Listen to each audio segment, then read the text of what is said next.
Thrissur Pooram അലങ്കോലമാക്കൽ ADGP RSS കൂടിക്കാഴ്ച അൻവർ ഉയർത്തിവിട്ട വിവാദങ്ങൾ മലപ്പുറം പരാമർശം ഹേമ കമ്മിറ്റി റിപ്പോർട്ട് ഏറ്റവും ഒടുവിൽ PR ഏജൻസി വിവാദം. പ്രതിപക്ഷത്തിന് ആളെ കത്തിക്കാൻ നിരവധിയാണ് വിഷയങ്ങൾ. മുഖ്യമന്ത്രി നേരിട്ട് മറുപടി പറയേണ്ടിയിരുന്ന നക്ഷത്രചിഹ്നം വിട്ട ചോദ്യങ്ങളിൽ പലതിനും സഭ തുടങ്ങും മുൻപേ വെട്ടുവീണു.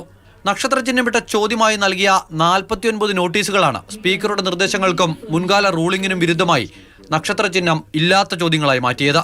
വിഷയം ശ്രദ്ധയിൽപ്പെട്ടിട്ടുണ്ട് എന്ന് സ്പീക്കർ ഇന്നലെ വ്യക്തമാക്കിയിരുന്നു. വിവാദ വിഷയങ്ങളിൽ രേഖാമൂലം മറുപടി നൽകി ഒഴിഞ്ഞുമാറാനാണ് മുഖ്യമന്ത്രിയുടെ തീരുമാനമെങ്കിൽ വിഷയങ്ങളെല്ലാം റൂൾ 15 പ്രകാരം അടിയന്തര പ്രമേയമായി സഭയിലെത്തിക്കാനാണ് പ്രതിപക്ഷത്തിന്റെ നീക്കം. കഴിഞ്ഞ സമ്മേളന കാലത്ത് ഭരണപക്ഷ നിരയിലിരുന്ന PV അൻവർ ഇത്തവണ അക്കൂട്ടത്തിലുണ്ടാകില്ല.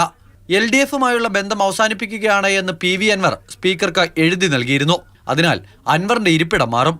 കേരള പ്രവാസി ക്ഷേമ ബില്ല് ഉൾപ്പെടെ നിരവധി ബില്ലുകളാണ് സമ്മേളനത്തിന്റെ പരിഗണനയ്ക്ക് എത്തുന്നത്. 18-ന് സഭ വിരിയും. സഭയ്ക്കകത്ത് പ്രതിഷേധങ്ങളും ചൂടേറിയ ചർച്ചയും നടക്കുമ്പോൾ സഭയ്ക്ക് പുറത്ത് പ്രതിഷേധത്തിന്റെ വേലിയേറ്റങ്ങൾ ഉണ്ടാകും. വിവിധ പ്രതിപക്ഷ യുവജന സംഘടനകൾ ഇതിനോടകം തന്നെ സമരം പ്രഖ്യാപിച്ചിട്ടുണ്ട്. അമൽ തേനമ്പറമ്പിൽ, മാതൃഭൂമി ന്യൂസ്, തിരുവനന്തപുരം.